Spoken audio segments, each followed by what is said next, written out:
Hi, welcome to our podcast on CM Vlogcast.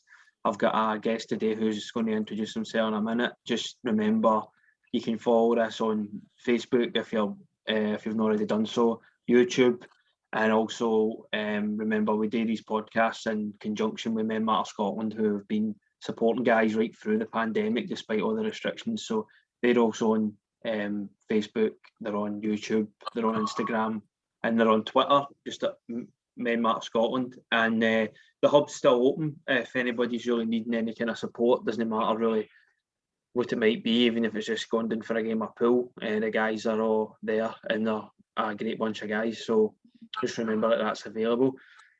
So, do you want to introduce yourself then? Aye, it's about time. Aye, first of all, just on that note of Men Matter, I couldn't honestly agree more with just getting yourself out there. During the lockdown stuff when it first started, I found myself down there quite a lot. Great bunch of guys, great cause. There's breakfast there every morning, there's lunch, there's genuinely a big care for what they do, even if you just need to get yourself a shower, a wee shave and something to wear. Men Matter do facilitate for all of that, so couldn't speak any higher of that. Just in Drumchapel next to Oliver's, so any more information anyone needs, it is available through Craig or the Men Matter page itself. Yep. Myself, for anyone that doesn't know me, I'm Jas Brander. I've been a professional Muay Thai fighter. Recently, obviously, I've not fought in a while. I'm now a fully qualified personal trainer, and whatever else I need to do to make me send, but I'm sure you'll get a chance to know me and hear my story. Yep, magic. Aye, we're going to dive deep right into that, and basically, so a lot, most of the guests, I usually, to build up a picture of who they are, I usually ask them a wee bit about where they grew up and what it was like growing up, and any kind of things that stood out, about the area they grew up, or about home life, or good or bad, things that have shaped them. So do you want to talk about a wee bit about where you grew up and how it was? Aye, so for me, I've always kind of been in I wouldn't really say a rough area, but like there's definitely been an element of danger. I grew up in Scotland in Errol Street, so for anybody watching this knows that Errol Street was quite infamous for, like, I wouldn't really say it's crime, it's not as if there was massive stuff happening there all the time, but the streets were definitely dangerous. I remember reading an article, it was like Nightmare, Nightmare on Elm Street. Mm-hmm. They had an article, it was like Nightmare on Errol Street, so as soon as I moved there, I was like, oh god, this sounds absolutely terrible. But the good thing that I would say about kind of call them schemes, I suppose, is that they had a lot of mutual understanding between people. So like I had me and my wee brother, but there was also like a community of people like us. So I would say that we would, for instance, go to school, we'd come back from school, and then we'd be out all day and all night. But there was definitely a bit of a danger element still about that, because you know yourself where it's like when you grow up in an area that's labelled as, like, say for instance Scotstoun, automatically people for Yoker just wouldn't like you. And that's a problem, because when you're in that area, you could literally just be, walking out and then be like, where are you from? You're from Scotstoun, and before you know it, you're getting chased about the place for absolutely no reason. And that was obviously difficult because people were quite naive, I would say. I would find myself probably subjected to more than just that, simply maybe because my skin colour was a bit darker than the average person. And it wasn't nice. I personally don't take offence to it, but still knowing that you can't even just, for instance, like walk 5 minutes away from your house with a couple of wee guys coming down to chase you or whatever, it made normal life quite difficult, I would say. Especially because, like, I don't know, I'm sure you would agree, but I think scheme kind of gang violence was a lot heavier when we were growing up. It was seriously subjective to, where you were from, who you hung out with, and what you look like. There was, I've seen quite a lot of horrible things happen. And these were on your kind of doorstep. I think that was the kind of most frightening part about it. Even just for a young age, like, it was still quite hostile. But the good and the bad from that, I would say, is that I became quite switched on early. So, like, I was quite aware of, like, where to go, where not to go, what to say, what not to say. And they're definitely skills that I've taken into my adult life. Do you know what I mean? Like, I know now that I'm quite cautious. I know there was a bit of hostility. I spotted it a wee bit earlier on that. And you know, sometimes when you're put into a bit of a pressured situation, you learn more from it than, you know, when you're a bit older, and then maybe you get conflicted with something. So I would say that kind of coming from a background of growing up in a scheme, it's definitely matured me a lot earlier, I would say, for a lot of more difficult things in life. Aye, you're spot on, mate. I think so as well. See, boys that grow up in schemes, they tend to be pretty savvy. They grow up quicker than the average child, really. Whether that's not even, and that's not necessarily a good thing. It's just a byproduct of being in your environment. Well, so you end up. the point that I would always make of it, mate, is like you've got two choices: to become a product of it or to make an example out of it. Like, from growing up in that kind of harsh environment, I never honestly would say that I had a lot either. So like, I would say that, you know, I was quite deprived in certain areas that maybe other people weren't. And even at that, like, it humbled me straight away. See, just to have the necessities in life, like we'll talk about that earlier on, about like what Men Matter provide. Like, no, the average child would have known maybe what it would have been like to like not have like electricity for a couple of days, or like not have hot water for a couple of days, or like maybe no have a luxury of choice of food. And for me, like, that's why probably my work rate's so high now, because when you're deprived of certain aspects everybody else has, it didn't make me jealous. It just humbled me straight away to know that, you know, I'll never waste a meal, for example, because I know what it's like to like maybe not have food, or I'll never, you know, turn around and say to somebody that, you know, I'm not eating that or being fussy, because, you know, some people still don't have that choice, Craig. And that's the kind of sad reality of it, is why, you know, even for as hard as I've worked to get myself a bit better, to even just be sitting in this room, you know, wearing nice clothes and all of that, and, you know, feeling healthy, just because I've never had that before, I don't look back at that and think, oh, that's how I was. I still look at that and think there's still plenty of other people like that, and that's where, you know, somewhere like Men Matter for me has a special place in my heart, because actively they still care about everybody around the community and that. And it's something that, again, like, it's just having simple gratitude for, you know, looking where you come from. It pains me to say it, but Craig, from growing up, there's a lot of people we know that, you know, that really haven't got out of that kind of life. Do you know what I mean? There's a lot of people that are still living that life, and I don't look down on them. I hope that, you know, one day we all get that wee thing that clicks, gives us a wee kick up the arse, and tells us, look, you know, you've still got a chance. Every day you wake up, you've still got another chance to change, whether you've done good things or bad things. You still get a fresh slate every morning you go to bed, man.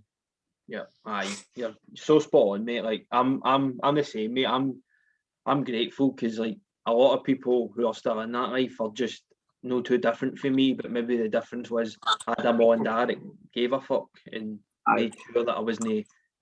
They kept me away from it. You know, once they realised I was in too deep, they pulled me away from it. And what you're saying, see, Men Matter as well, mate. Without telling anybody's business personally about who goes up, but I'll just say that I see it every day that I'm there. Guys come in and need the basic essentials. You mentioned earlier they've got showers there, because there's guys without hot water. There's food there. You can have it in there or you can take it away. There's clothes there. There's just a one place to sit. And they do help guys like who go for being meeting them on the street homeless to now they've got a house, now they're sourcing for the wider community appliances and that for the house and kitting the house out, just through the grace of the people in the community. And that's all done through areas like where we live. It's in the Drum, and it's got Yoker, Scots and nothing about it. So this is done through that's a problem in all its own, Craig, that people think that poverty is, you know, elsewhere. Poverty's here. I know. Yep. It's harsh to maybe label it as poverty, but at the end of the day, mate, we've all needed a hand here and there, and we've all needed a wee kick up the arse, and, you know, a wee bit of, maybe even a cuddle, and just to tell you things are all right. And forget that, man, poverty's on our doorstep. Like, this isn't a third world country, but there's a lot of bad things happening now, and it's not a topic that, you know, it's worth honestly talking about. But what is important, mate, is realising that, you know, as a community, there's a lot of help there for people that need it. And people sometimes, you know, think that, oh, I don't need help, X, Y, and Z. But, you know, the last thing I could honestly say about Men Matter, it's one of the most welcoming places. Like, I wouldn't label that as somewhere that people need to go that are struggling. That's a place that people can go whether they're feeling good, bad, or whatever, because the energy is that good in there. And it's such a driven purpose that, you know, we were all going down in the summer and we were all, you know, just exercising, for instance. Yep. And the energy that brought around the place and hearing people's stories, for me, I felt brilliant. I was being able to go down and have an impact on people's lives in a good way. And I would take inspiration for their stories as well. Do you know what I mean? Like people that might be like recovering drug addicts, or for people that just literally want to better themselves. Putting so much good energy in one place you're only going to get one outcome. Do you know what I mean? If it's constantly positive energy, you're only going to get a positive outcome. So every day I left Men Matter, I felt good. I felt brilliant. Do you know what I mean? I felt maybe I didn't feel as great walking in because, you know, my personal life, I was tired or whatever. But by the time that I got in there, done a wee bit of training, maybe had something to eat, socialised, I felt normal for what we're going through now. Is like a world, I suppose. Do you know what I mean? It did give you that wee bit of normality, didn't it? And I'm glad you touched on the fact that it's not just for guys that are at rock bottom. It's for anybody. It's for you want if you're needing a wee pick me up that day and you want to just socialise. It's for you. You know, it doesn't mean you have to. And also as well, see if you're somebody that's sitting there thinking, right, I'm actually doing quite well than you. I can give something back. It's for you Exactly. as well. Like, you go down and build a network, get involved in the network, and get to know everybody and think things can go for there. But I'll take us away for kind of that, and we'll get back into your story. So you're talking about you've kind of grown up. You've been. I know you've played football at a younger age and stuff, but you really get into your fitness journey when you started Muay Thai, as you touched on earlier. So do I give a wee bit of when you started and how you started, why you started, and basically Aye, so to be honest, like, from a young age, even when I grew up in Scotland, like me and my brother used to go to a running club at like 6 in the morning, most mornings before school. So I was always wanting to be fit. Like I don't think that was ever in question. I mean, like when we all grew up, we all watched the same thing. We all watched football. We all wanted to be like your next buddy Zidane or Ronaldo or whatever. God, I remember going out to the wee barbers for the corner and getting I get my baldy because I wanted to look like Thierry Henry. We should never get the Ronaldo remember the Ronaldo haircut with a wee bit at the front? With a pelt I go to school. I have luscious locks now, so these will be getting shaved anytime soon. But I mate, so I've always obviously been into my fitness. You know, I played football. I wouldn't honestly, I was amazing at it, but I was, you know, my biggest accomplishment's always going to be getting Player of the Year and Players Player of the Year in body. So it was went on to be a professional footballer. So I'll hold that to the man. But when I was playing football, mate, my problem was that it's a team sport, and as much as I love being as a team, I didn't feel like it was giving me what I really wanted to achieve, personal goals. Like playing football is an 11-man team, right? I could have a bad game one day, but the rest of the team could play well, and I would go home and be annoyed. Or I could have a great game, but the rest of the team could play bad, and I would still be annoyed. Like it's a mutual effort. And I think the problem is, mate, if you're not playing at a high enough level in football, people don't take it seriously. Like, let's be honest, like people love a baby. So people were going out every weekend and they're turning up on Sunday and like, oh, I can't really be arsed. But I'm sitting in my house, you know, I'm watching match today. I'm ready for the next morning. I've got a lot of energy. I'm fresh. I'm ready to go, and I'm putting in a graft. And like I say, like, I might not be the best, but I really took it, you know, borderline seriously. So I wanted to move away from that. I wanted to find an individual type of sport. So I was a bit lost for a wee bit during school, you know, studying whatever.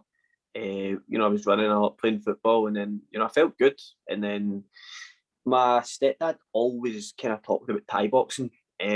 He pure loved Jean-Claude Van Damme. He loved that kind of aspect. He used to always go on about SMTC. He used to go on about a guy called John Craig. And I was kind of always enthusiastic about it, like, talk about it all the time and that. And I was like, I'm brushing it off. And then one day, you know, when I had a really bad football game, I didn't really have a bad game, but just bad in general, the energy in that, I was like, do you know what? Like, what kind of individual sports can I do? Because, like, I tried everything. Like, I played tennis for a year, pure randomly, felt quite good at it. Played badminton for a good year, felt all right at it. But these are sports that I could tell you I was a world champion at tennis, and you'd be like, aye, mate, aye. Because, like, there's no mainstream attention. So Thai boxing came around when I was in fourth or fifth year, mate. And there was this boy that trained at this gym in Partick, and I don't know how I got speaking to him about it. I think he was talking about it. I think everybody knew him from it. Like, he was kind of known as, oh, he's this and that. He does Thai boxing. I just spoke to him. I was like, where's the gym? And he's like, Partick. And I'm always thinking, mate, that, you know, Thai boxing gyms are probably going to be, well, Thailand, London. I wouldn't imagine that they would actually be all like that in, like, Glasgow. I didn't really honestly think that Glasgow had any type of serious fighting thing for boxing, or maybe, like, you know, taekwondo and some sort of leisure centre. So I went along to the Glasgow Thai Boxing Academy, and honestly, like, people say stuff like, "Oh, I walked in the door and things were never the same."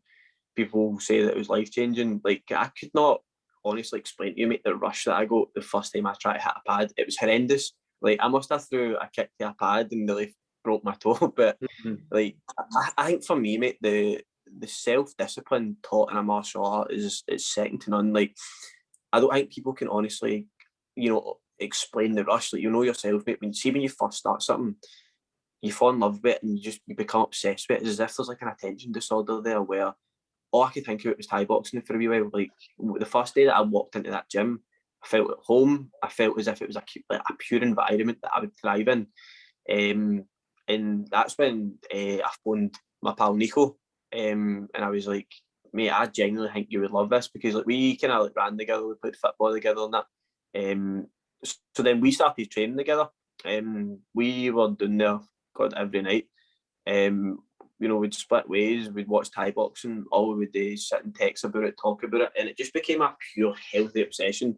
Like, our lifestyles totally changed. I mean, we're never really big drinkers or anything anyway, but it was more so the case where we were like, this is for us, like, this is what we want to do. Like, it was all we spoke about, it was all we ever wanted to do.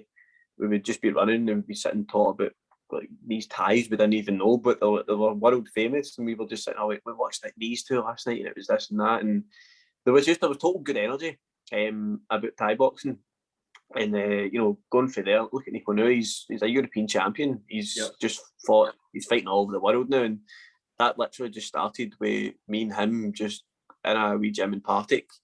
And he's absolutely flying it now. That's his full-time career. That's his life, and it goes to show you that the independence of a sport. He was good at football and all, but he wanted to do more for himself. And he chose to go down that path, and he's still following it. Do you know what I mean? And that just goes to show you, mate, that if you really kind of think about it, like, he's just a wee boy from Scotland in some people's eyes, but most of the world's eyes now, he's a European champion. He's going to be contending for a world title. Like, and that's just sheer all that honestly came from it was just him loving the sport. It wasn't that Nico's a superhuman. It wasn't that none of us are any different from anybody else. He's genuinely just a wee boy with a dream, and all he's doing is just following that for something that he loves. There's passion behind it more than what people would think makes that type of athlete. Mate, I'm just so we were talking about there, but just to give you an idea of the magnitude that Nico's doing, he's actually knocking on the door of one championship, one fight championship, which is bigger globally than UFC, and it does all kind of styles of striking martial arts and mixed martial arts. So he's like a couple of fights away from getting signed potentially. Just if the right person sees the fight, but they're close. Let's just say that. It's a matter of time, mate. And the difference in his attitude, I could honestly go on about him all day, but he's not a fighter. He's an athlete. And an athlete, he lives an athlete's lifestyle. Do you know what I mean? He's out. He came back to Dubai. Before he left, we were talking, and he was like, "I'm going to run an ultra marathon when I get back." And I was just, you're bonkers, honestly, but in a good way. Like, that's the type of energy that he drives. Do you know what I mean? He's the type of person that gets under your skin in a way that you want to elevate yourself. Do you know what I mean? Like, I'll touch on that a wee bit later on when we go into kind of mindset and that. Honestly, like, he's came back and he was like, the first thing I'm going to do is an ultra marathon. Do you know what I mean? That's why he'll excel, because he's not just sitting back and smelling the roses and taking the attention that he could be well deservedly getting just now. Do you know what I mean? He's wanting to do more with that. Aye, I know. I seen his. I looked at his Instagram story earlier, and he's away running up a mountain somewhere. So that tells you it all. But like you say, like, Nico's his own podcast. Like, he would. I'll need to get in touch with Nico and some of the JP and some of the other boys for the gym, because I was actually talking to Matthew not too long ago. He's getting into the ultra running, and he's looking at. We just done 30 miles the other day. Aye. I'll not give away what his plan is, because I think because he's got a plan to do something. But we're talking about him coming on and talking about what that is. So we'll get that one done in the future as well. But again, it is good to be around energy, and it spurs you on. But we'll keep going. We'll move on to that. And I just wanted, so from where you were, right, you're training in the gym, and you're probably, how long, what is it, about a year you'd been there maybe, by the time you... Definitely, honestly, like, so when we started training, we were there every day, genuinely, like, apart from Sunday. And sometimes we would just go in the gym, me, Nico and JP, and just sit, and just, like, you know, I don't know, mess about, man. We were young. So how it started, there was like a class, and then there was like a hall of fighters. You know, obviously, you know, they train separate. There's people training for, you know, title fights, and there's also people coming on for the first night. We know straight away that we didn't particularly felt, and it's not being, you know, having an ego, but we didn't particularly want to really be just go along us. Do you know what I mean? Like, we really wanted to be out training with the fighters, but we're also wee boys. The maturity might be lacking a wee bit. And, you know, we just kept banging on the door of, like, the coach Craig Flown. Like, we would almost pester him, I would say, because, you know, he is the type of person that his opinion meant the world to us. Do you know what I mean? Like, even if he noticed us throwing one kick one day and said, "Oh, that's good, wee man," I'd go home and I'd be buzzing for days. Do you know what I mean? Because his opinion meant that much to me that, you know, whenever the fighters had a look in and they maybe seen, you know, me do something good or Nico do something good, it's so hard to describe how good that felt, because that's exactly why you're there. You're trying to be the best you can. So I started training in April, and I was scheduled to have my first fight, I think, in December. This isn't even an amateur fight. Like, it is classed as a professional fight. The minute that you have a fight in Thai boxing without shin guards, you are known as a professional fighter. So it's, you know, you can use that title to your advantage, I suppose, but most people, I would say, at a younger age, go into an amateur fight first. You know what I mean? Get the shin guards and that, and that's what I was supposed to do, to be fair. But I had a horrendous foot injury at the time. I couldn't even move my ankle, and I had that probably about middle of January, and I was supposed to fight at the start of February.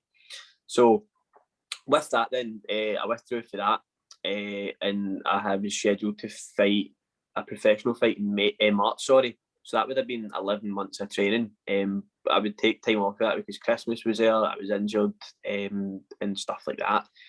So with that, I was supposed to fight a guy who on paper was probably going to just knock me out. Like, I'm quite happy to admit that, you know, I was just a wee, probably timid boy at the time. I wouldn't honestly say I was tough. I wouldn't say I was strong. Like, I was just an average guy, just probably doing Thai boxing.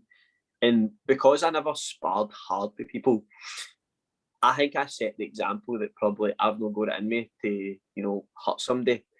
This guy, I thought, was quite rough. He was really built. He was like 7 years older than me or something. And, you know, I would honestly say that most people in the gym wrote me off. There was like people walking about, talking about it, saying, "Oh, he's going to go and he's going to get stopped and all of that." And for the small circle that I had, like Nico, JP, even Flown, you know, people that really actually did kind of know me and believe in me, I know they really supported me for the core, and, you know, we pushed each other very hard. So, you know, because there was a couple of sparring sessions I probably had leading up to it that weren't great. Like, I was trying to spar with people that were a lot better than me, and it's probably like the only time, mate, that I would honestly say that I'd been emotional. Like, I don't particularly get emotional at things, but you know yourself, like, see, athletic, emotional times, man, they're hard. You really do doubt yourself a wee bit. Like, see if you've had like a bad sparring session or whatever, you can go home, man. You can re-question your full life. You could be sitting there, man. And, you know, I remember I sparred with a certain boy, was a lot better than me at the time, and he gave me some down, and I just genuinely felt terrible. And I think even he looked at me one day and thought that, you know, he looked as if he was about to greet. But I kept going, and then it came at the time my first fight, so I waited in and I looked at this boy and I was like, he's solid, man. Do you know what I mean? But at the same time, like, mate, I really did believe in myself that big that, you know, I knew that there was something in me that I just hadn't let go yet. You know, there's a lot of years I built up kind of vigilance, but also I wouldn't really say anger, but I was ready to let something off. You know what I mean? When I was in like the gym, I couldn't feel as if I wanted to hurt somebody. But the minute that when I went into my first fight and the bell went, I allowed that boy for the first minute of the first round to near enough the last minute of the third round, because that was me being me for the core. That was like me proving to everybody, you know, that I was for real. Do you know what I mean? Like, I genuinely remember I took about the first round of the first fight, maybe the first 10 seconds, I took a clean body kick and I fell against the ropes and I was like, I am in agony. Like, I felt as if like that was it. But there was something in me there, man, that people talk about, like this deeper energy. And it was weird. It was a dead euphoric feeling. Like I felt like, there, like right there and then. The first kick I ever took a Thai boxing fight, 10 seconds into my very first fight, it caught me clean across the ribs, and I thought I was done. So I just grabbed the boy, and from that point on, I just never let go of him. I must have kneed him about 100 times that fight. Do you know what I mean? You were there, you see it. And, Aye, I remember it well. There was a part of me when I felt as if when I took that, I maybe took 3 clean punches to the face and all, and I was like, I've took his best. Aye. I'm still snoring. I remember seeing, like yourself, Nico, my mum, that in the crowd at one point, and I was like, I'm not coming here just to get stopped and be an example of like what somebody that wasn't ready was going to be. So at that point, I was like, you know what? I'm throwing the kitchen sink at him. Because I remember coming back after the first round of the phone, and I'm like, I don't feel too good. Like I was so overwhelmed with adrenaline. I was so overwhelmed with like emotion, like anger, like wanting to hurt somebody. And then for that point out, I went out. And I must have needed him about 100 times. It started to get quite fun. Do you know what I mean? I started to get quite fun, and I started doing random things. I ran across the ring and flying straight kicked him in the face. I was moving with all that. And I don't even know where that came from, but that's like I would never do that in the gym. But that's the type of stuff that I felt was a person had in my locker. I'm not going to be in the gym big and just like sprint across the gym and put my heel in your face. But that's the type of energy that I felt was I had. And I took that forward, and then I went out and stopped the boy that nobody thought I was going to really stop. And then the same happened shortly after it. I felt quite all right after the fight. I didn't honestly was injured. I came back because I hadn't drank for months either. Like my 18th birthday, I even just sat in my house and had a tiny wee bit of chocolate. I was really strict about like how I would turn up. And then a couple of weeks after, I remember having really bad food poisoning. So I was meant to fight. I was meant to fight in March. I was meant to fight in April. The whole show got pulled anyway eventually, but I fought in May. And this was a big deal. I fought in a show called Power of Scotland. Now, for everybody back then, and I would even still say now, it was one of the best shows about. There was massive fights happening at all the time, and I managed to squeeze onto the undercard. I fought again, the exact same situation. I was fighting this boy who was a junior British, maybe European, Scottish champion, and he was massive, man. He was like much taller than me. He was like the boys. He was training with like some of the kind of best in Scotland and all that, or whatever at the time. And again, I was totally written off. And it was difficult for me to kind of be in that situation again. I'm not gonna lie, that was definitely a fight that a lot of people were seriously writing me off again. I was 2 in a row, and I was like, I just didn't feel as if I even had to prove it to anybody at this point. But because again, there was we had a bit of a plan. You know what I mean? Like he was a bit younger than me. I think he was maybe like I don't know, maybe a 2 year younger than me or something. And I just came out, mate, and put on a rough fight. Do you know what I mean? Like, I remember that the same thing happened again. As soon as I touched gloves with him, I just hit him with a head kick, and I never let go of him. That is the most dominant fight I've ever been in my life. Like he didn't want anything to do with me. Again, I just like ran across the ring, flying straight kicked him in the face, and the minute that happened, I put an absolute beat down on him because people have expectations, and my biggest thing, mate, now that I live by is like words, whether they're positive or negative, mate, are just words at the end of the day. Like, see whether I say something negative or positive about you, it doesn't change the fact that you're sitting in that chair right now, does it? Yeah. If I say to you, you're the best, podcast guy ever, which you are, then you would take that as an advantage. But what if I say to you, you're the worst ever? How you take that, mate, it interprets your mindset. You know what I mean? And that's why I don't really care, mate, if somebody tells me that I'm a bad Thai boxer. I don't care if somebody tells me I'm a good Thai boxer. I respect everybody's opinion and I'll take it on board. But at the end of the day, I value close people's opinions. But generically, mate, people sit behind a keyboard and they'll just be sitting there trying to give you criticism. It's like the same guy, you see the meme, it's like, oh, if I was him, I would have used the jab. They've got like a couple of beers there and pizza and all that. But, you value, whose opinion you value, mate. But at the end of the day, like, you need to take everything with a pinch of salt. Even if someone's buttering you up too much, you still need to be humble and realise that, especially in a fighting sport, mate, even if it's in anything, like any decision you make, you still need to remember that for every pro, there's about a million cons. There's never more positives than negatives. And if you don't, if you had a close circle and everybody just butters you up every day, you're never going to be humble to realise how quickly that can be taken away from you. And I felt like that's what happened, with the two boys that I fought, I felt as if they've been around hundreds of yes men and they've been told X, Y, and Z.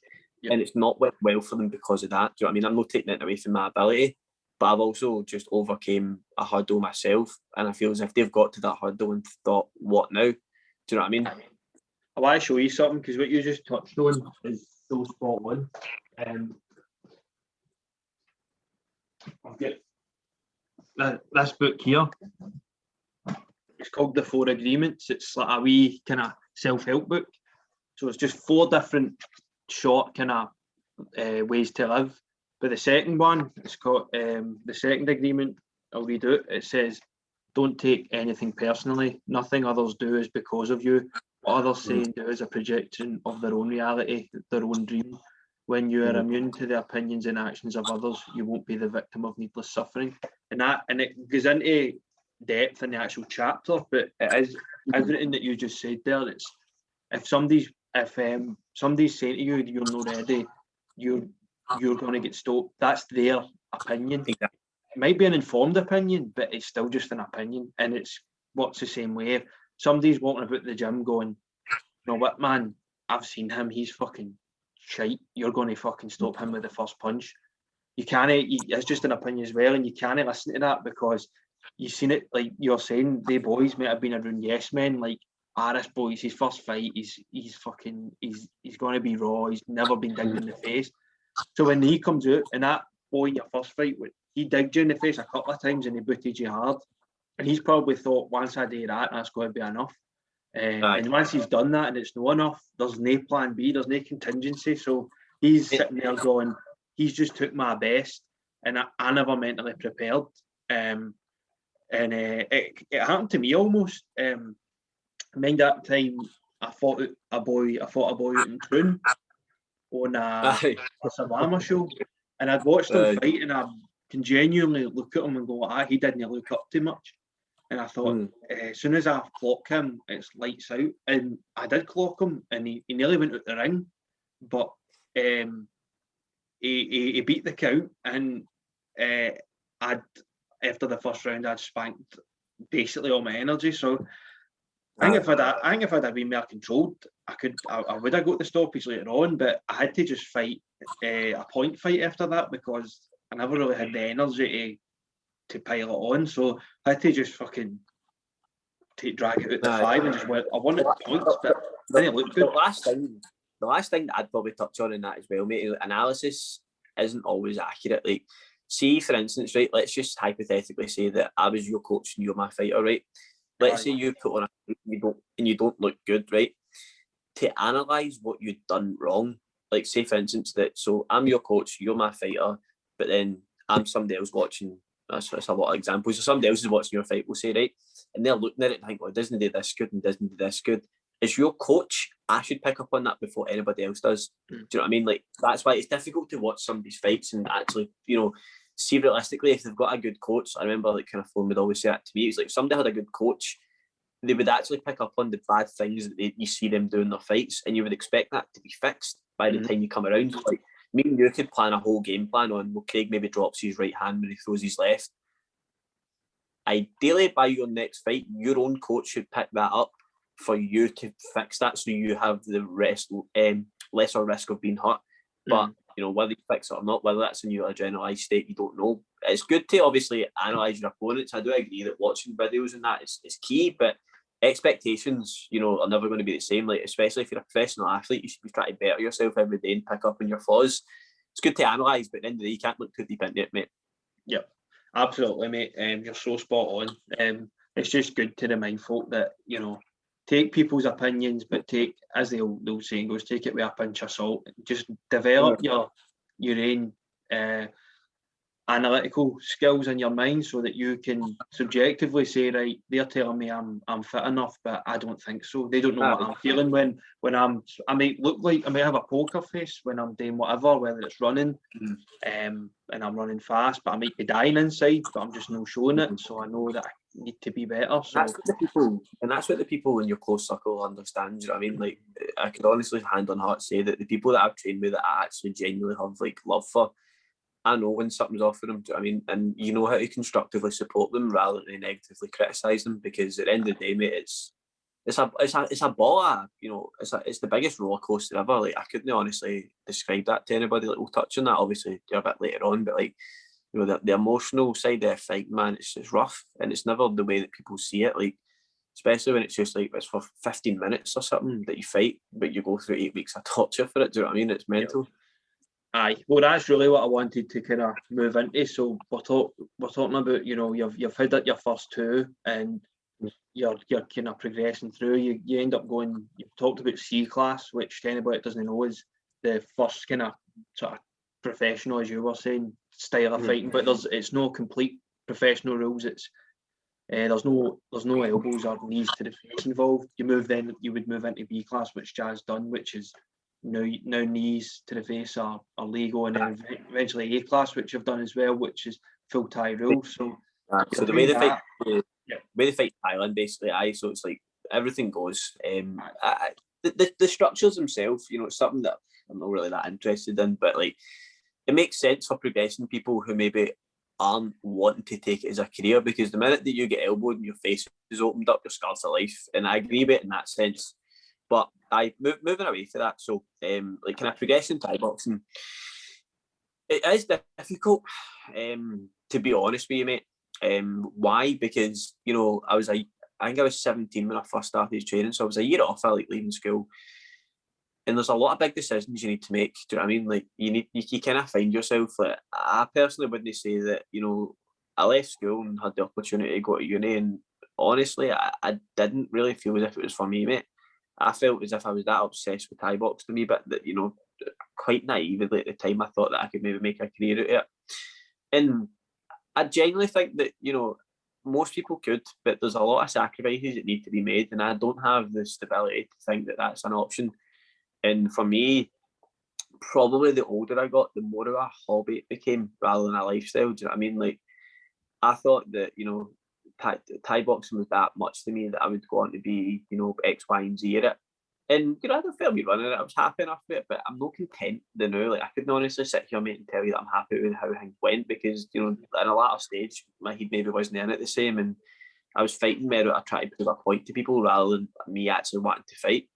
So the way that it would go, obviously, like, for anybody that might not understand what actually kind of comes into a professional athlete's lifestyle. So you get a date agreed to fight, right? So normally when we were all younger, like, we weren't like, you know, fit, but we got a wee bit older, and maybe you started to enjoy a drink after your fight and all that, and you maybe take a couple of weeks off or whatever. Most people do it. You get a wee bit of shape. So for me, I walked around about 70 kilos, but I fought at like 59. So you're talking about cutting 11 kilo.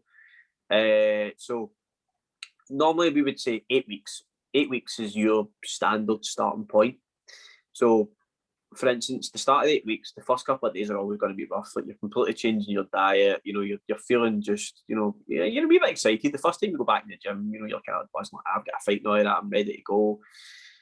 That wears off quickly, very quickly, I would say, because it starts becoming a chore. Because everybody, you know, when you're an adult, what do you like? Let's take away, you know, Thai boxing for a second. You're an adult. You need to work. You need to work like 40 weeks. You need to travel to work. That takes up another 2-3 years of your time. You know, then you're talking that your time starts becoming very restricted, mate. So my first fight camp, for example, I was still in school, so I was still studying. I was up at 6 in the morning every morning, doing hill sprints or doing a 5K. I'd come back, I'd have my breakfast, which would probably be something pure bland, like porridge, black coffee or something. I'd go to school. I'd be in school all day. I'd be studying, doing my exams or whatever. I'd come home. I'd then like eat again or something and go to training at night. I'd run before training and that.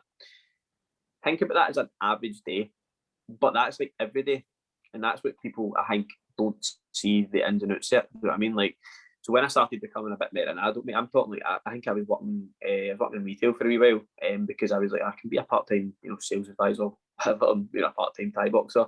So I remember I used to work like Monday to Friday, 6 till 3. So, mate, you're talking that I was up at like 4 in the morning running sometimes, mate. You know, I was running at like 4 in the morning, pitch black. Then I would go into work. I'd do a full shift, 6 till 3. I'd come back, man, I'd be dead. And then I'd need to force myself back out the door again to go to training. And, you know, talking about training isn't starting until like 7 o'clock. So I'm training 7 to 9, and I'm pure buzzing because after a good training session, you're up. Do you know what I mean? Like you feel as if your endorphins are raised and you feel good. You're having a good laugh with the boys. But I wouldn't get home till about 10. By the time I'm showered and I've ate, it's about 11 o'clock. So I've got a time window between 11 and getting back up again at 4 to either enjoy some spare time or to actually sleep. And that's when it probably started becoming a bit detrimental to me because I just couldn't find a balance. I couldn't find an athletic balance to keep myself healthy because I just couldn't find enough time, mate, to actually sleep. And that's sad as it is, but I was like, if I can't prioritise my sleep or training, do you know what I mean? And that's when things start going a wee bit kind of, up and down with yourself. Like how many times, I could honestly say that I've had good training sessions or bad ones. You have probably 90% of your training sessions that you don't feel good in. You can be fit, but you know that there might just be, you might not feel sharp, you might not feel as fit, you might get hit one too many times, it might just not gelled. And to be honest, mate, that's the biggest roller coaster in a fight camp, man. Like it is literally blood, sweat, and tears. You try so hard every day, and there was a couple of days, man, that there's a couple of days in every fight camp, every athlete has where you just sit down and you just feel like beating it. And I think that's what people really don't see in the sport, that, we all get pursued, not pursued, but get personified as being these tough warriors, or he can handle himself, or he can do X, Y, and Z. And so another thing, like kind of touching on as well, is like for the outside view that, a fight camp, he looks amazing, he looks sharp, but you see one video for like 3 minutes. You don't see the rest of the 10 rounds. You don't see you walking in the gym and you're pulling yourself together. You just you get a glimpse of what it's like for a fighter's life to be like. But I mean, I'll tell you straight up, and I'm sure any other fighter, well, a fighter's life's horrible 90% of the time because, like, Craig, look at my fit now. My fit is black and blue. I've got an ice pack doing it.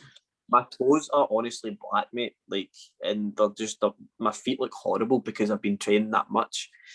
And I had a knee injury that had me for like 2 years. I've had shoulder problems. I can't really dry my hair properly in the shower without being in pain. And like, these are the types of things, mate, that people don't see. Do you know what I mean? Like, there's deep rooted issues with training. And when it comes to I say a fight camp, you need to be mindful of your nutrition, which is strenuous. You need to be mindful of your physio, which is costing a lot of money. There's a lot that goes into training that a lot of people really don't see. And that's the the thing we need to start weighing out. Is this a lifestyle, or is it a seriously expensive hobby? Do you know what I mean? And you need to overcome a lot of barriers to get to the stage where you probably need to invest in yourself a lot, I would say, to make it. Because when I see how often, for instance, like Nico was spending on like his nutrition, how much he was spending on his physio, how much he was spending on like new gloves, new gear, it's paid off for him now. Aye. But he was willing to take that next step. Do you know what I mean? And not a lot of people are. And his talent is night and day above anybody's, but it's his desire and work rate and his tunnel vision, for instance, that changed. That was the difference probably between me and him. I truthfully could have sat back and just been, I'd put the effort in, mate, but there's maybe slight things that I wasn't willing to do. Like I wouldn't, for instance, prioritise X, Y, and Z, but he would have everything prioritised for that and that only. It's his total tunnel vision. And that's probably where I started to decline away from the sport a wee bit, mate. I just, I was getting to a stage where I just felt as if I was forcing myself to fight because other people like to see it.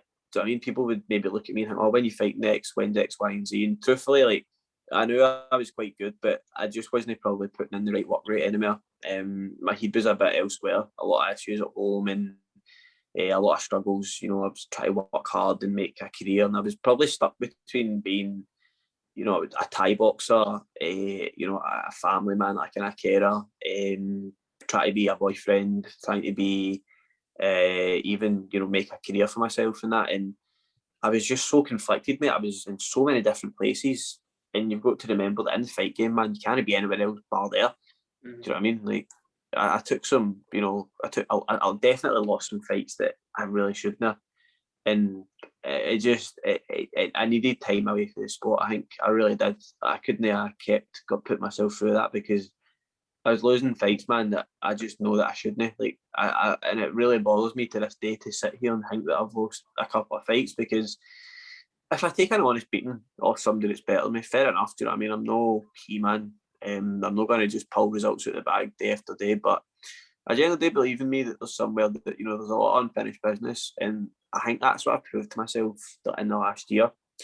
Like, when we talk about how you better yourself, like, I took time away from the sport after my gran passed away, and that was difficult for me because I was away in Thailand for 3 months before that.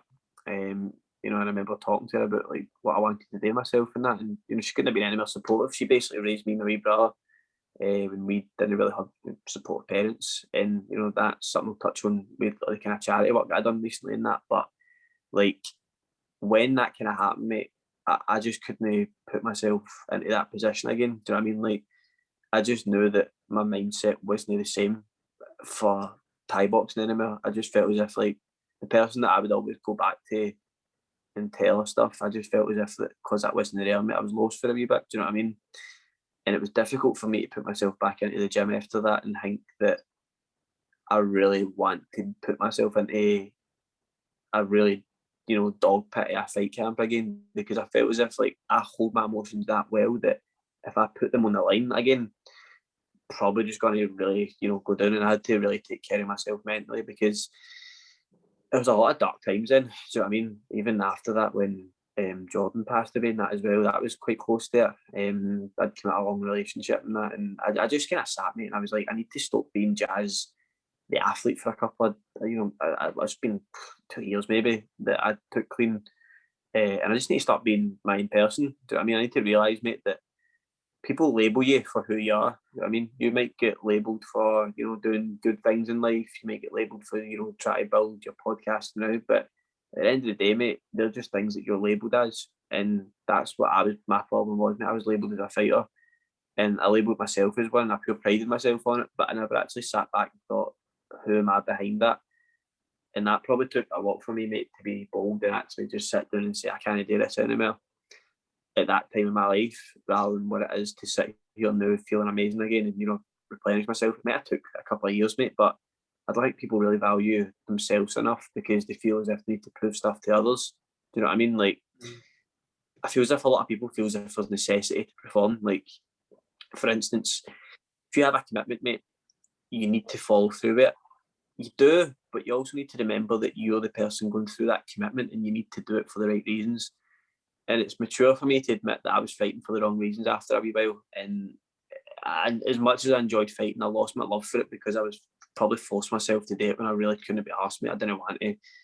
And, it sucked the enjoyment out of it for a while. That's why I probably removed myself from it, mate. And, I feel as if now, under the right circumstances and that, apart from my body swelled up fit and that, like, things have got better and, physically in my life. So it's, it's a good time. It's always a good time to be alive and ready and feeling better. Do you know what I mean? Aye, you're spot on, mate. It's good. That's so important. See, doing things for yourself, like you said, there's commitments, but at the same time, you need to ask yourself, is falling through with this going to be so detrimental to me that if somebody turns around and goes like that, or he pulls out, or he's unreliable, is that really, like, the thought of somebody saying that, is that going to be worth putting myself through this fucking shit? Spot on, mate. Because that's the problem that I started having.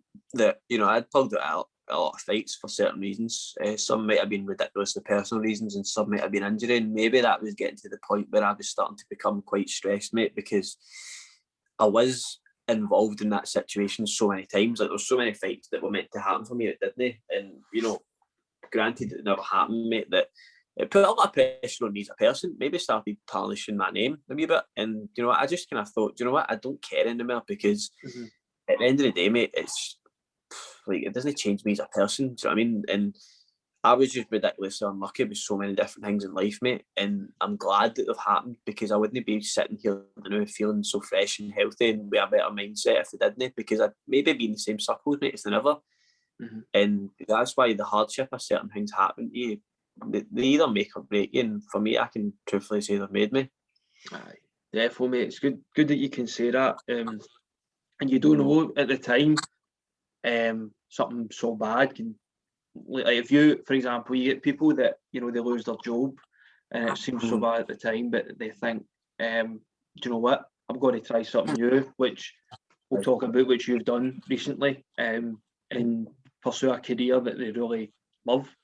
But at the time when they lose the job, you know, it's the worst thing in the world. There's so many stresses and worries that come with it, but it can lead to something better. So you never know if things that seem bad at the time can actually be, as they say, blessings in disguise. But I that what you were saying, I know about people, you know, that's the reason why I was asking that was about, you know, you're motivated for something and then you're having to, you know, like 4 weeks down the line, you're not motivated, but you're still having to do it.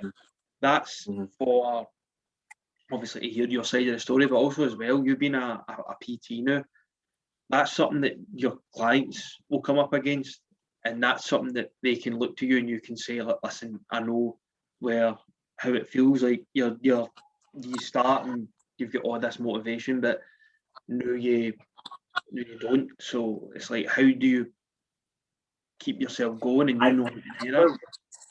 That's it, mate. So I'll touch on a few subjects here. So when we talk about motivation, I don't personally really believe that motivation's a thing. Do you know what I mean? Like people choose to be motivated.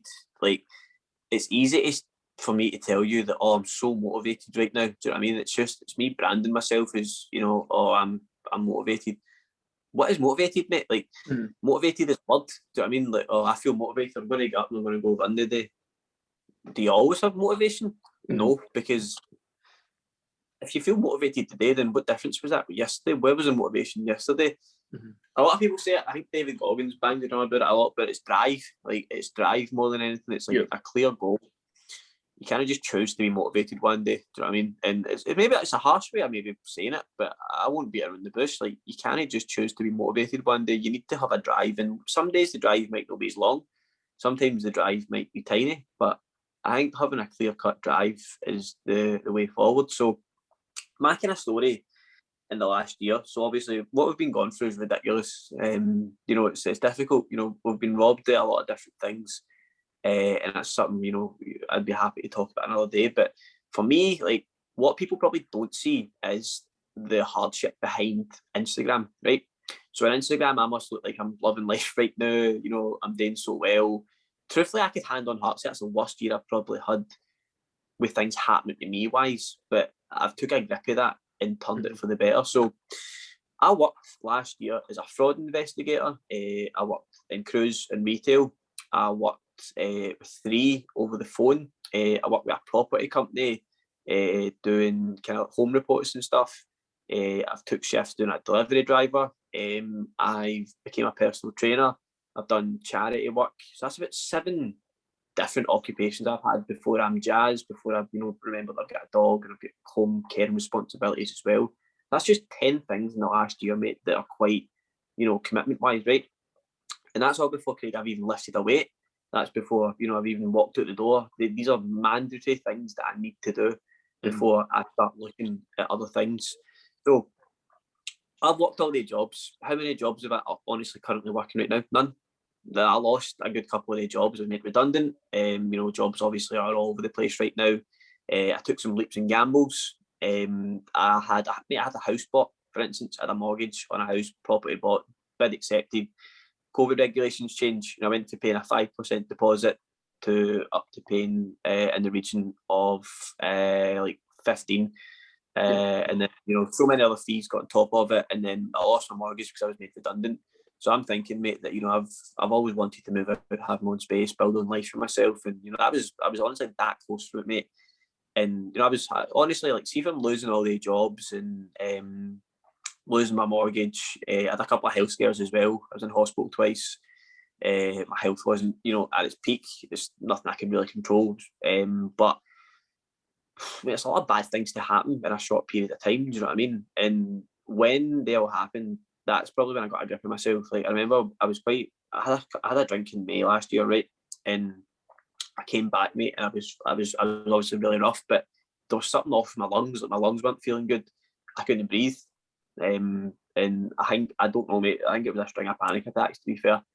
And when I went and got assessed, and that man, they were saying that there is a wee bit of kind of something off with your lungs. So see, from that day, mate, the 29th of May last year, that's when I really got a grip of myself and thought, right, I've lost, like, by that time I'd lost 2 jobs, because I was working like 2 jobs for like ages, saving money, studying different things. Like, my drive was ridiculous for like career.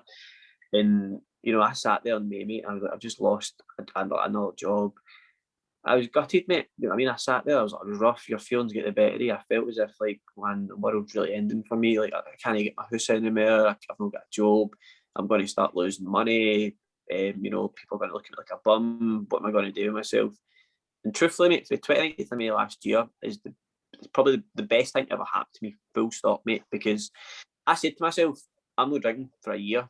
We're now in the middle of February, mate. I'm nearly done. Do you know what I mean? Like, I said to myself that drink does nothing good for me. I don't enjoy drinking personally. Like, I enjoy the times that I had drinking. But if I was to truthfully sit in front of you, mate, and say that I enjoyed the people's company I was in, and what they were talking about, and the type of kind of dramas that would always happen, I truthfully don't enjoy that, mate. So I said to myself, I'm going to get a grip. So I started running again. I was out for God knows how long with a serious knee injury.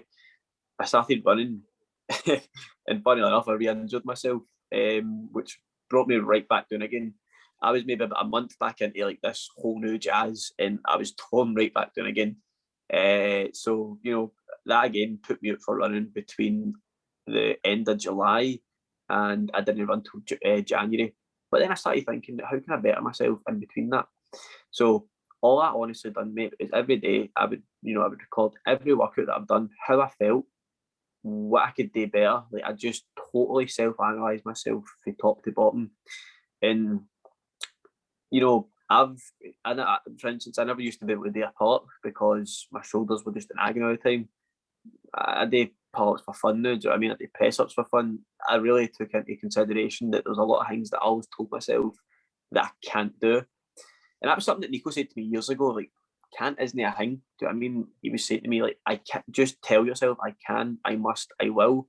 And you'll find a way. Like, there's nothing physically impossible about doing a pull-up.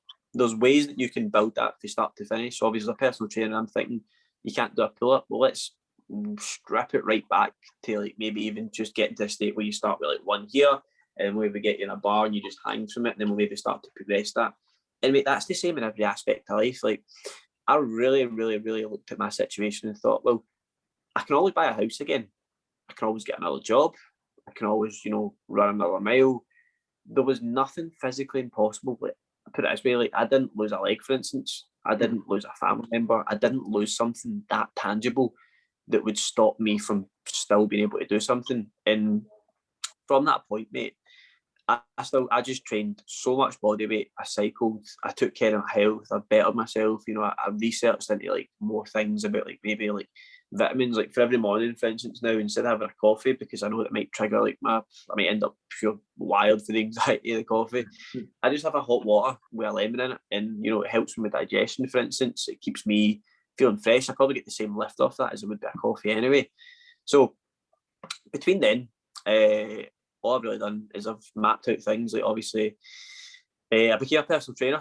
I thought that it was overdue. You know, I've coached for a good couple of years when I kind of took a step back from fighting. I enjoy it. I've got a good brain for it. I've got a good mindset for it. And you know, it's able to offer people and help people kind of develop themselves. I think there's nothing better than being able to help someone better themselves. You know what I mean? Like, even just having a conversation with somebody for me is good, but I also like to get tangible results as well. Like, talking to someone and lifting their spirits makes them feel good, but being able to actually look at their life, analyse it and train them and get results out of them, they're stuff that people hold on to for life. Do you know what I mean? When you have that 8-week progress or whatever, then you look to try maintain that over a longer period of time rather than just a quick fix before you end up in Ibiza and you're taking pictures with your ass out in a balcony. Do you know what I mean? But the most important thing that I've probably kind of taken from this whole lockdown stuff, mate, is that I will not be beaten. Like, I'm a fucking winner. And I tell myself that every morning I wake up. When I first came back to running, January, so I hadn't run from July till January, and I done a 5k in like 30 minutes, mate, which is horrendous. I mean, I done it at the campus on the grass. I was scared about my knees. and it was absolutely horrendous, right? So for the next couple of days, mate, I was waking up, I was walking as if I'd honestly been scudded by a bus. After a 5K, mate, which I used to run in like 19 minutes, do you know what I mean? And, you know, I didn't feel disheartened about it because at the end of the day, mate, I've done it. And, you know, I think people are too harsh on themselves about like what time they do their runs in or how they're feeling. I could not care less, mate. Like, to be honest, I just had to make sure that I got the miles in. So the next run that I done was a 12 kilometre. And I was like, do you know what? I actually felt all right there, but I was still in agony for the next while. And I remember you running a half marathon, and then Nico's obviously been running them. And I've always kind of said to myself that I'm going to run a marathon. Like, but did I really mean it? Got to be truthful with me. I don't know. Like, I just obviously, oh, I'm going to do a marathon one day. But I didn't actually think, right, marathon, but 42.2 kilometres or whatever.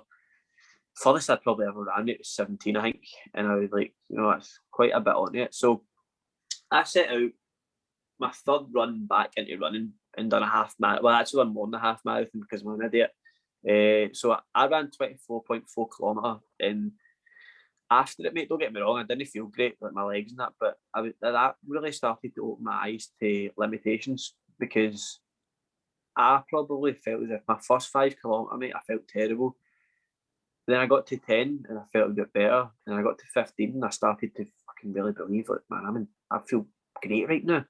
Mm. And then when I was getting to the end of it, man, I was like, probably got a bit more on the tank. But by the time I'd done that, I managed to make 10 kilometres sound like nothing, because I'd ran 14, mate, and I was under the impression that a half marathon was 24. So when I'd run that 14, I said to myself, you've only got 10 kilometres to go into a half marathon. Mate, I could never run a 10K before. I hated running. And from that point, I think I really started to believe, mate, that there's something that still is special about me, in a sense where I might not be the fastest runner, I might not be the most healthy eater, but there's nothing that separates me from the average marathon runner. There really isn't, mate. And I've taken that approach in every aspect of life. I don't need to be the best. I just need to be there. Do you know what I mean? Like, it doesn't matter, mate, if you run a marathon in 5 hours, 10 hours, whatever. Like, for instance, I walked a marathon last week. You still tick off a marathon, mate. It's how your expectations are and how you want others to take that. Personally, I could, be happy with that, but I'm always going to strive to do something a wee bit better. And that's when I go down to the whole thing about is, the perception of words. Like, no matter how people put them across, it doesn't honestly matter. Like, people can tell me whatever, like, you can't do X, Y, and Z. Like, my knees and bits and my foot's and bits now, but realistically, I'm still going to be doing things towards my goal. Do you know what I mean? Like, the main thing we're in just now is, like, people are struggling with this pandemic. What are you actually struggling with, though? Do you know what I mean? Like, some people might miss the pubs. I'm not going to say that's sad, but you can still have a couple of beers in the house if you really need to. Maybe it's, again, it's maybe a wee bit restricted, but you can still compromise. Like, for every flaw there is right now, there's still a compromise. Do you know what I mean? Like, there's no gyms. Buy yourself some equipment. Get yourself a personal trainer that will come to you. But you can still obviously take methods to it. We don't have the gyms. There's pavements. There's running tracks. There's you can buy yourself some equipment. Get yourself online classes. Maybe you can't get a job, right? That's one that I'll say that I did struggle with. It took me a while to find work, but you can find things and avenues to maybe give back as well. Like, even if you're struggling a bit financially, like, I think most people that are able to watch this are still going to have the luxury of having a phone or a laptop, and you're still going to have people around you that care. Just be a bit mindful of your decisions, as in financially, think, ahead. If you're spending a lot of money on stupid things like coffee and that, refine that, buy coffee, bring it to you. Do you know what I mean? Like, there's always a plan B for compromise right now. And don't get me wrong, mate, I would much rather be in a gym right now, but I need to deal with what I've got. I need to work with what I have, because at the end of the day, this is happening and it might not change. And you need to be prepared to know that, instead of literally thinking it's the end of the world. It is shit. It is ridiculously shit. But we still have outdoors to an extent. We still have a chance to be a wee bit better every day. Do you know what I mean? Like, I'm going to go wake up. I'm going to have Clydes. I'm going to train in my garden. I'm going to, spend a lot of time with my dog. Like, these are things that I used to always say to myself that I might be too busy to do. Do you know what I mean? Like, you yourself, mate, see when you're studying and you're working, you just feel as if you've not got any time to yourself. When in reality, you probably spent about 3 hours a day on your phone. Aye. That 3 hours a day on your phone even I'm not going to lie, mate. Some days I'd looked at my screen time and it was up at like 7-8 hours. Oh, and I know. I was sitting thinking, mate, like I remember I done a post years ago about this, and many people would have done it right. But if you're 24 hours in a day, right, and you sleep 8 hours a day, and you work 8 hours a day, that's obviously 16 hours, right? I look at that and think that's 16 hours lost. So for every 3 days, for instance, you lose a day sleeping. For every 3 days, you lose a day working. So it boils down to the last couple of hours you've got. And if you've managed to somehow spend X amount of time on your phone, that counts, mate. You know what I mean? Like, I put up something the other day. It was like, I remember reading this quote. It's like, people spend their lives watching other people's lives go by through a phone. Mate, I could not have read a more accurate statement by that. Do you know what I mean? Like, people would just sit on their phone and scroll, and they would see, like, maybe the boys in Dubai, or people wearing hundreds of clays, or they're driving these fancy motors. Like, let's cut the bullshit, right? People that live luscious lifestyles might be fortunate, but at the same time, do you honestly analyse everything with them? Do you know what I mean? Like, the car, it's probably financed. Do you know what I mean? That's not their car by law, mate. They let it know, like, the car's financed. It belongs to the company, the police company.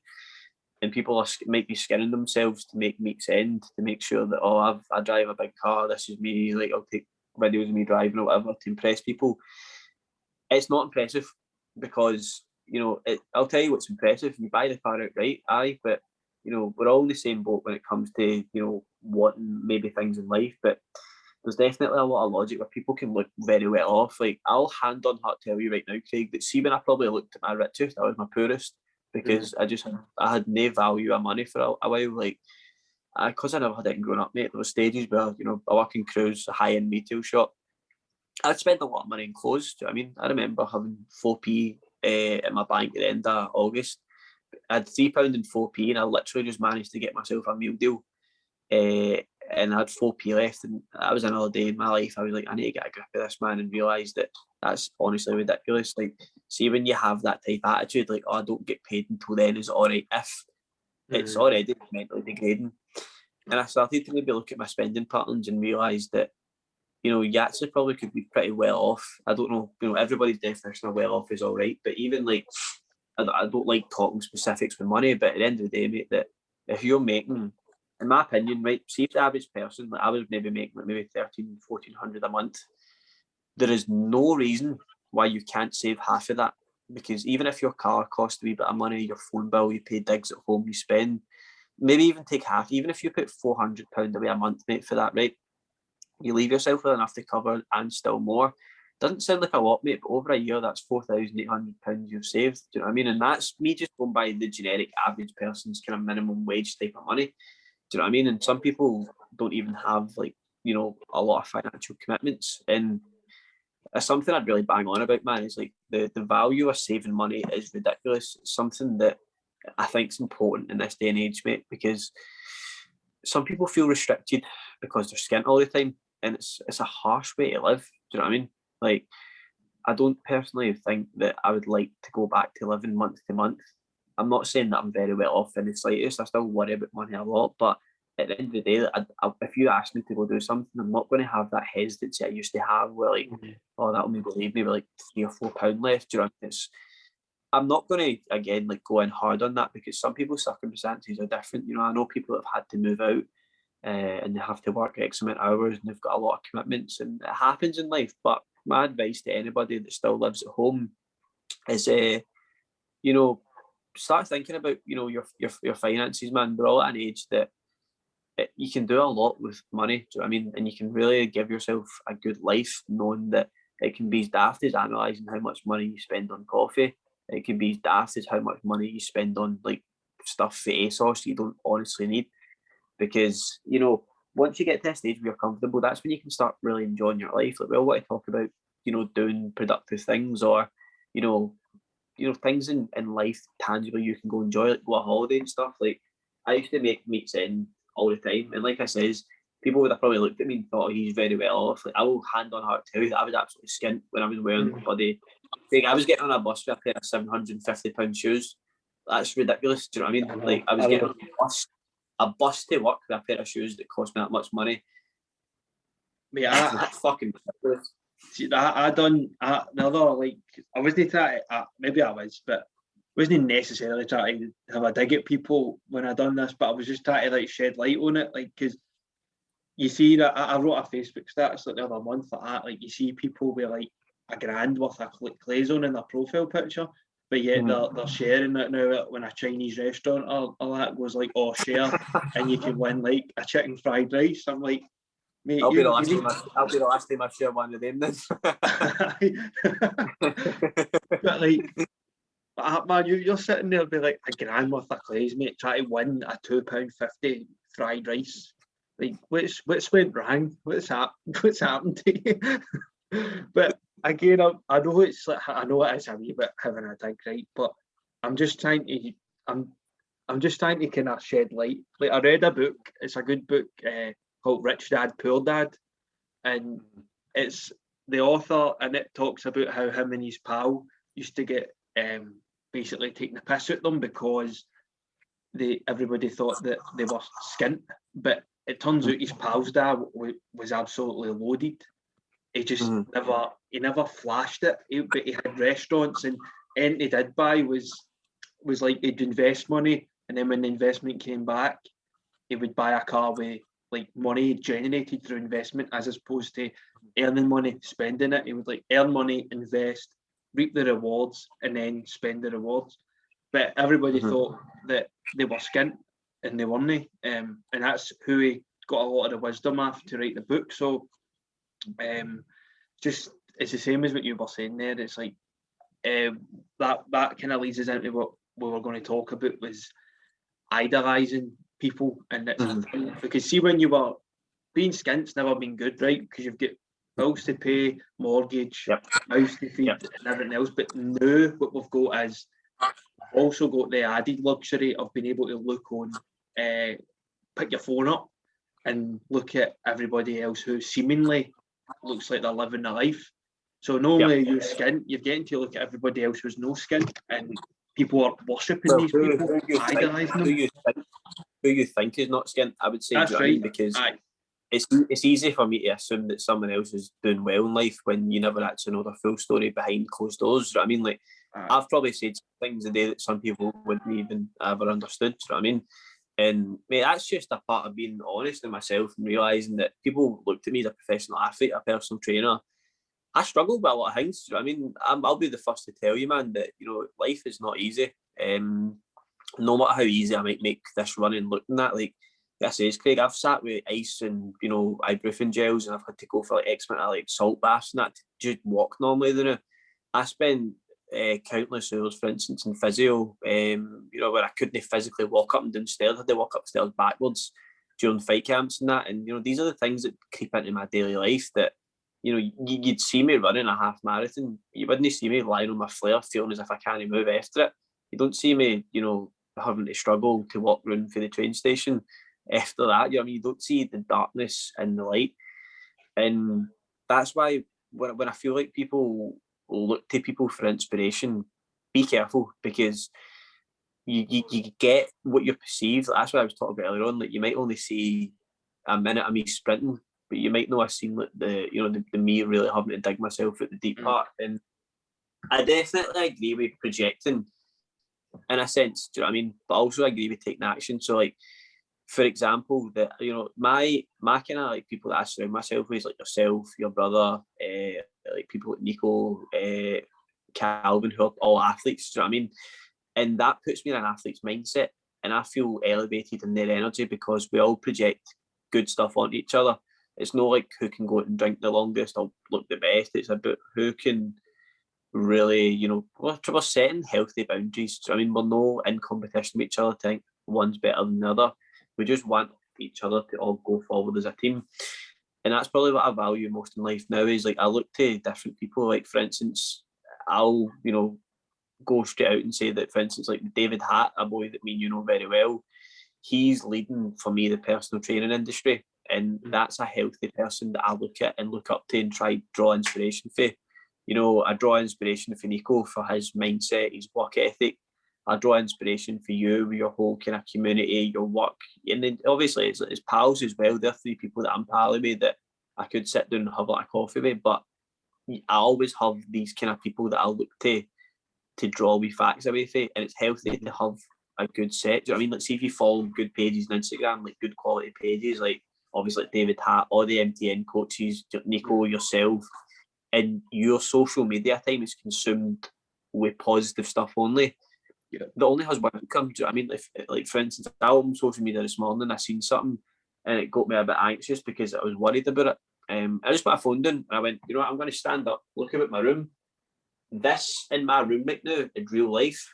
Do you know what I mean? Like, this is real. No matter what's happening out there in a different country, it's not going to affect me putting my shoes on and walk my dog outside. Do you know what I mean? And that's the thing about, I would say, about being present is key.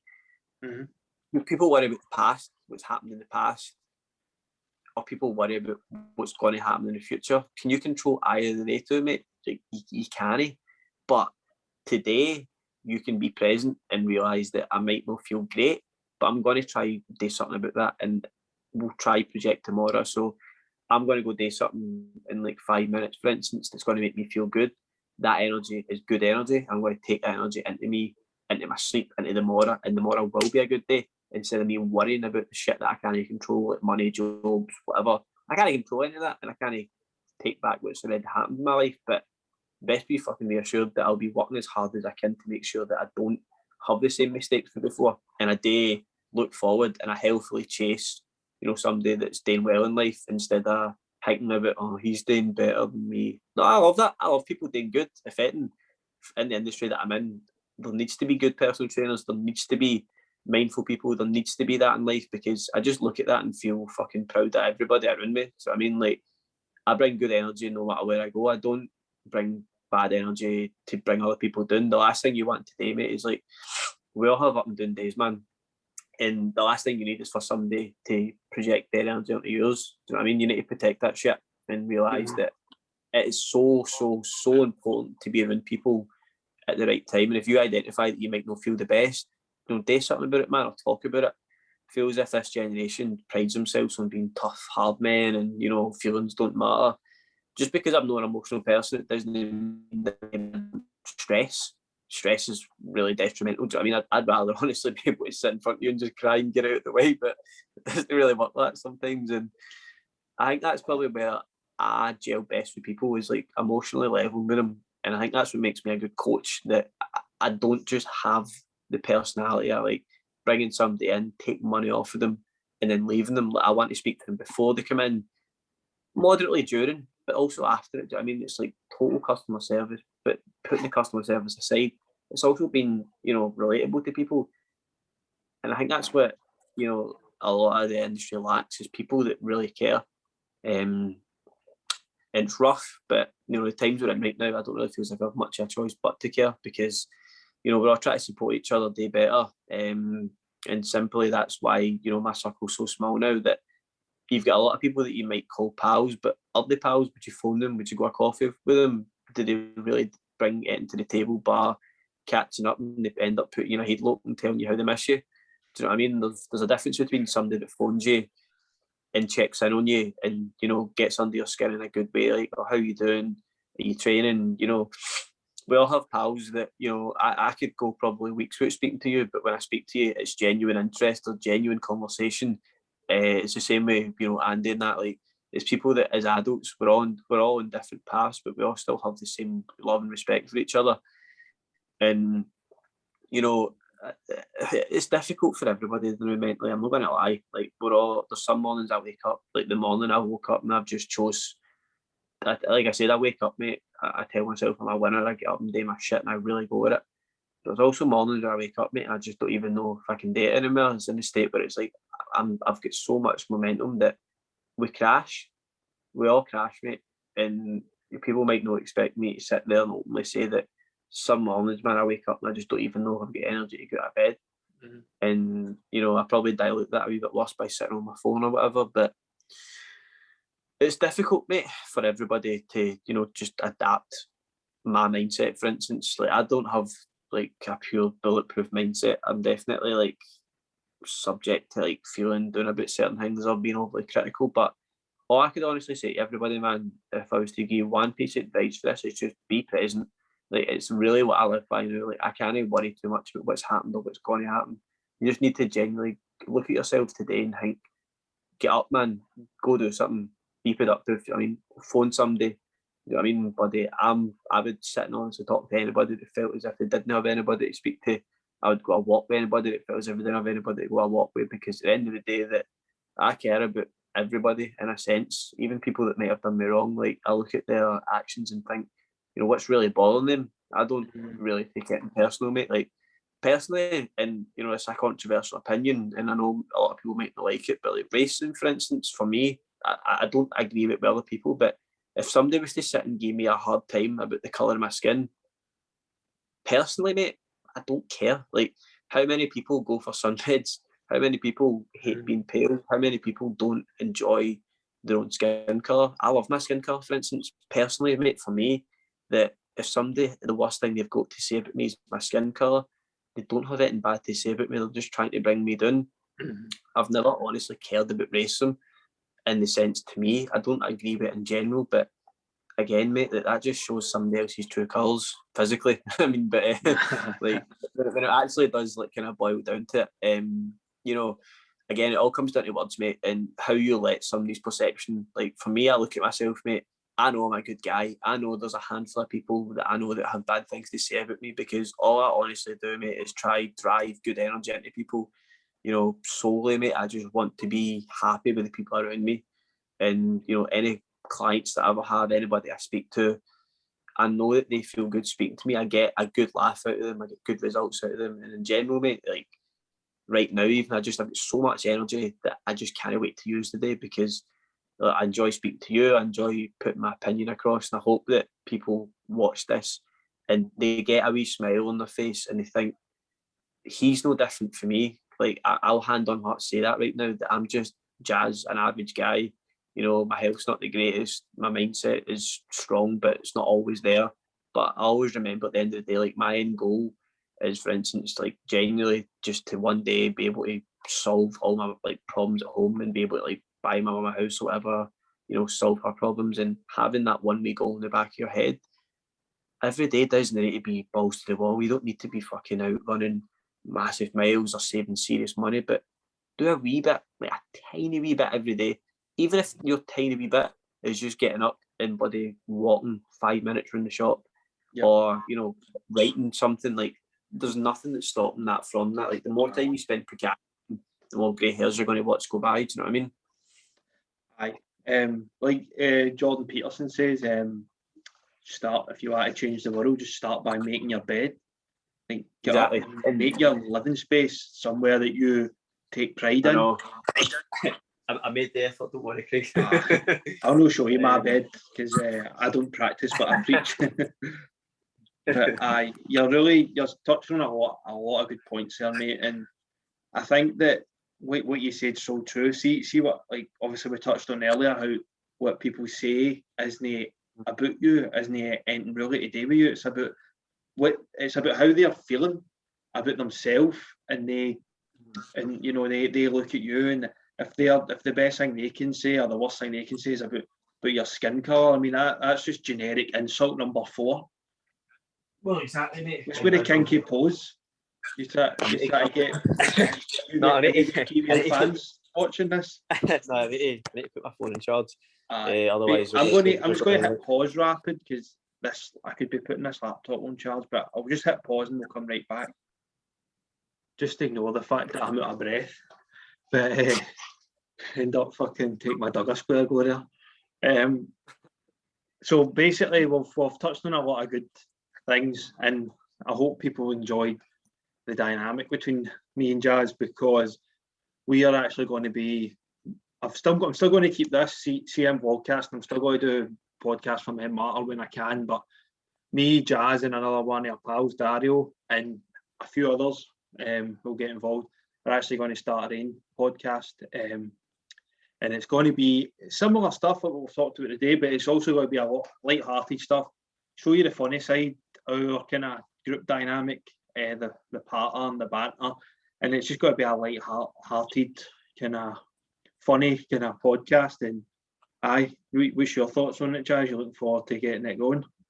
To be honest, like, I think that what people want to see is like real stuff. Like I say, as much as I love like quotes and stuff, like, you know, getting an insight into the brains of people is more important, I think, than just reading. I like reading. I think it's very beneficial. But see, when you hear and you see body language and you get different opinions, different views, like, I think that's what we're really wanting to go out there. Like, we'll talk about changing the world, but I genuinely think that, for instance, like, when I spoke about this to you the other day, like, your phone is used for everything. You use it, you know, you're driving for like music or whatever, you're in the shower, you're sitting procrastinating. I want to be able to deliver something to people, with people that I love, to be able to just, you know, talk freely, and, you know, we can discuss opinions, we can take questions that people have, and we can just answer them and give people something to listen to now, because we're all in the state where we've got a lot of spare time, and we've got a lot of partners. You know what I mean? Like, me and Craig ourselves have got a HND and partner ourselves. So, you know, before you know it, man, we'll be dishing out the partner for anybody needing a wee bit of help. But in all seriousness, it's a wee project that I think that'll be great. We know, hopefully get it in the next week to get it out there, and, you know, it's we've got different personalities, we've got a lot of views, and we're going to pump a lot of time into it, man. So I believe that it'll be good. It'll be a good laugh, and feels as if that's what Glasgow's lacking as well. Is like just a couple of boys that, you know, want to talk and get opinions out there, and we'll discuss. It's not going to be like, you know, worldwide situations. It'll be like Knightswood, Glasgow situations. So, you know, we think about the new benches in Knightswood Park. I prefer the old ones. It's a fucking disgrace. Stuff like that. We'll try, but because we've got free time and all, like, we can try something like out each week. Like, say, for example, you know, like we've been doing the Wim Hof method. Well, I know I have. You've been. Well, to be honest, me and Jas and most of the boys in the gym have always done ice baths anyway and cold water exposure. But we could save for that for talk's sake. Like, we could try that 1 week, report back, do you have thoughts on it, just what we found, if it helped, if it didn't, just end that. And obviously we'll take suggestions and anything else. But on that note, have you got anything else you want to say, Jas, before my laptop cuts out? Well, before Craig's laptop, my phone probably cut out. All I'd like to say is thanks to anybody that's obviously listened, on both aspects, like personally and professionally. Like, my obviously job is wanting to be a personal trainer, but two, like, I am always, like, my messages are always open for anybody that genuinely has, you know, any generic type of questions, whether it be regarding, you know, advice, fitness advice, or even just, I'm not mentally, you know, I'm not a mental health professional, but I've seen a lot of stuff, and my opinion is very strong. I've got a lot of time for people as well. That's where it ties into. My messages are always open, and Craig advertised that as well. Like, anybody that feels as if they're in a wee bit of distress, whether it's physically, you know, mentally, or emotionally, you know, I'm here, and I know Craig's here, and Men Matter's always there as well. I can't honestly express, you know, how deeply, you know, a place like that is to me.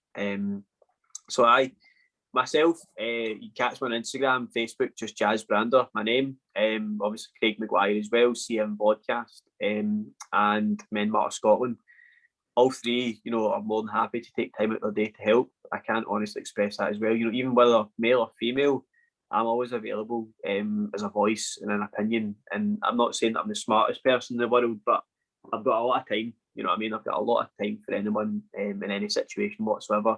The last thing I'd ever want to see is someone feeling restricted. And I know people might always say, like, message me anytime, but I couldn't bang that enough. Like, the shit time we're in just now is, you know, as a health professional, I want the best out of everybody. And for me to respond to a message, it takes 5 seconds of my time. Please don't feel that no one's there. Like, as a community, I'm not saying there should be more people like us, but we are people like us. And, you know, we really would go above and beyond. I always go above and beyond, and I won't stop, because I want the best out of everybody. So if you're sitting there watching this, you know, and you're feeling like you're struggling, like I said, whether it's fitness or general advice, which is what I call, I'm no working now anyway, so I've got all the spare time in the world for anybody that needs it. So all the above, I hope everybody enjoyed it. And like I said, don't be afraid to reach out. It's totally confidential as well between the three of us. You know, there's no pride that's dented. There's no, you know, bad negativity. It's just total helping each other try and prove ourselves through this rough time. Magic, Jas. And on that note, that's it. That's the end. And just, we've not decided on a name for our new venture, but just keep your eyes peeled. We'll get an announcement out this week, definitely. I keep your wee eyes peeled, Trips. You'll see something magical happening within the next week. Hopefully I can walk with limping. Hopefully that's going to be it. That's the real magic. Right, folks, thank you.